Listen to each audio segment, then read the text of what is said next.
सियावर रामचंद्र की जय। मेरे प्यारे देशवासियों, राम राम। जीवन के कुछ क्षण ईश्वरीय आशीर्वाद की वजह से ही यथार्थ में बदलते हैं। आज हम सभी भारतीयों के लिए, दुनिया भर में फैले राम भक्तों के लिए ऐसा ही पवित्र अवसर है। हर तरफ प्रभु श्री राम की भक्ति का अद्भुत वातावरण, चारों दिशाओं में राम नाम की धुन, राम भजनों की अद्भुत सौंदर्य माधुरी। हर किसी को इंतजार है 22 जनवरी का, उस ऐतिहासिक पवित्र पल का। और अब अयोध्या में रामलला की प्राण प्रतिष्ठा में केवल 11 दिन ही बचे हैं। मेरा सौभाग्य है कि मुझे भी इस पुण्य अवसर का साक्षी बनने का अवसर मिल रहा है। ये मेरे लिए कल्पनातीत अनुभूतियों का समय है। मैं भावुक हूँ, भाव विह्वल हूँ। मैं पहली बार जीवन में इस तरह के मनोभाव से गुजर रहा हूँ। मैं एक अलग ही भाव भक्ति की अनुभूति कर रहा हूँ। मेरे अंतर मन की ये भाव यात्रा मेरे लिए अभिव्यक्ति का नहीं, अनुभूति का अवसर है। चाहते हुए भी मैं इसकी गहनता, व्यापकता और तीव्रता को शब्दों में बांध नहीं पा रहा हूं।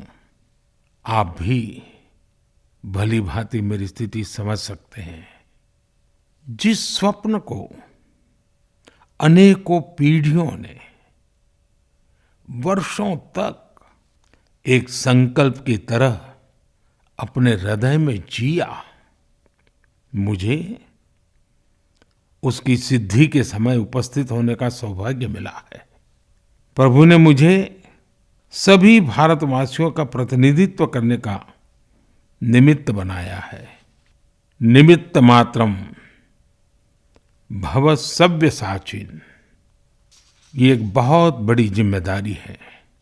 जैसा हमारे शास्त्रों में भी कहा गया है, हमें ईश्वर के यज्ञ के लिए, आराधना के लिए स्वयं में भी दैवीय चेतना जागृत करनी होती है। इसके लिए शास्त्रों में व्रत और कठोर नियम बताए गए हैं, जिन्हें प्राण प्रतिष्ठा से पहले पालन करना होता है। इसलिए आध्यात्मिक यात्रा की कुछ तपस्वी आत्माओं और महापुरुषों से मुझे जो मार्गदर्शन मिला, उन्होंने जो यम नियम सुझाए हैं, उसके अनुसार मैं आज से 11 दिन का विशेष अनुष्ठान आरंभ कर रहा हूं। इस पवित्र अवसर पर मैं परमात्मा के श्री चरणों में प्रार्थना करता हूं, ऋषियों, मुनियों, तपस्वियों का पुण्य स्मरण करता हूं और जनता जनार्दन जो ईश्वर का रूप है, उनसे प्रार्थना करता हूं कि आप मुझे आशीर्वाद दें, ताकि मन से, वचन से, कर्म से मेरी तरफ से कोई कमी ना रहे। साथियों, मेरा ये सौभाग्य है कि 11 दिन के अपने अनुष्ठान का आरंभ मैं नासिक धाम पंचवटी से कर रहा हूं। पंचवटी वो पावन धरा है जहां प्रभु श्री राम ने काफी समय बिताया था।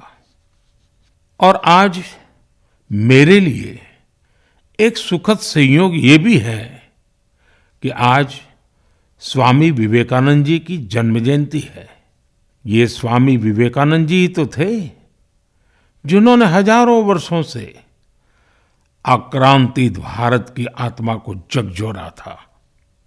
आज वही आत्मविश्वास भव्य राम मंदिर के रूप में हमारी पहचान बनकर सबके सामने है।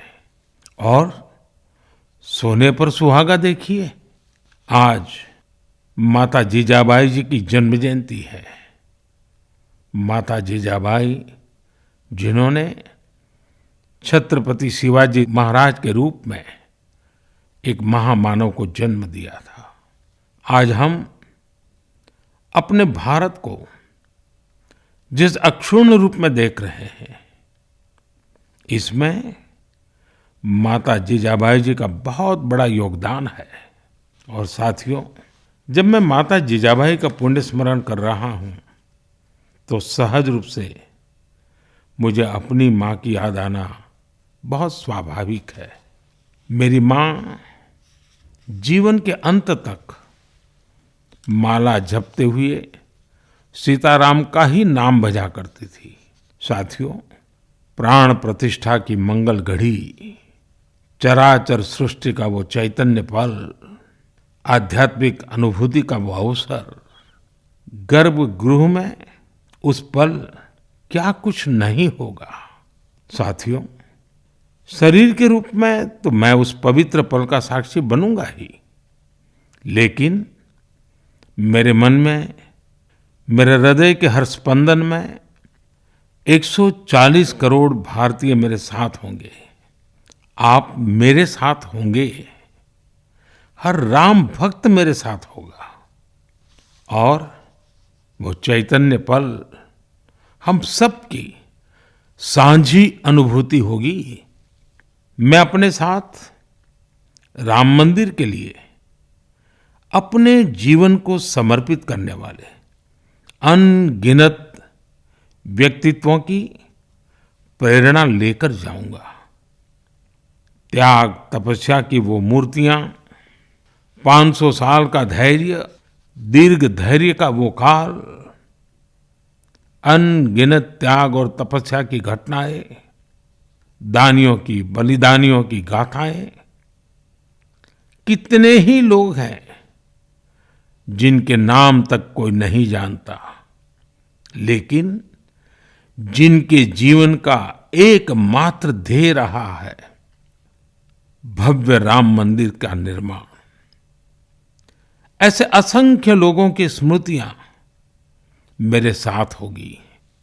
जब 140 करोड़ देशवासी उस पल में मन से मेरे साथ जुड़ जाएंगे, और जब मैं आपकी ऊर्जा को साथ लेकर गर्भगृह में प्रवेश करूंगा, तो मुझे भी एहसास होगा कि मैं अकेला नहीं, आप सब भी मेरे साथ हैं। साथियों, ये 11 दिन व्यक्तिगत रूप से मेरे यम नियम तो है ही, लेकिन मेरे भाव विश्व में आप सब समाहित है। मेरी प्रार्थना है कि आप भी मन से मेरे साथ जुड़े रहें। रामलला के चरणों में मैं आपके भावों को भी उसी भाव से अर्पित करूंगा जो भाव मेरे भीतर उमड़ रहे हैं। साथियों, हम सब इस सत्य को जानते हैं कि ईश्वर निराकार है, लेकिन ईश्वर साकार रूप में भी हमारी आध्यात्मिक यात्रा को बल देते हैं। जनता जनार्दन में ईश्वर का रूप होता है, ये मैंने साक्षात देखा है, महसूस किया है। लेकिन जब ईश्वर रूपी वही जनता शब्दों में अपनी भावनाएं प्रकट करती है, आशीर्वाद देती है, तो मुझ में भी नई ऊर्जा का संचार होता है। आज मुझे आपके आशीर्वाद की आवश्यकता है, इसलिए मेरी प्रार्थना है कि शब्दों में, लिखित में अपनी भावनाएं जरूर प्रकट करें मुझे आशीर्वाद जरूर दें। आपके आशीर्वाद का एक एक शब्द मेरे लिए शब्द नहीं, मंत्र है। मंत्र की शक्ति के तौर पर वो अवश्य काम करेगा। आप अपने शब्दों को, अपने भावों को नमो ऐप के माध्यम से सीधे मुझ तक पहुंचा सकते हैं। आइए हम सब प्रभु श्री राम की भक्ति में डूब जाएं। इसी भाव के साथ आप सभी राम भक्तों को कोटि कोटि नमन। जय सिया राम, जय सिया राम, जय सिया राम।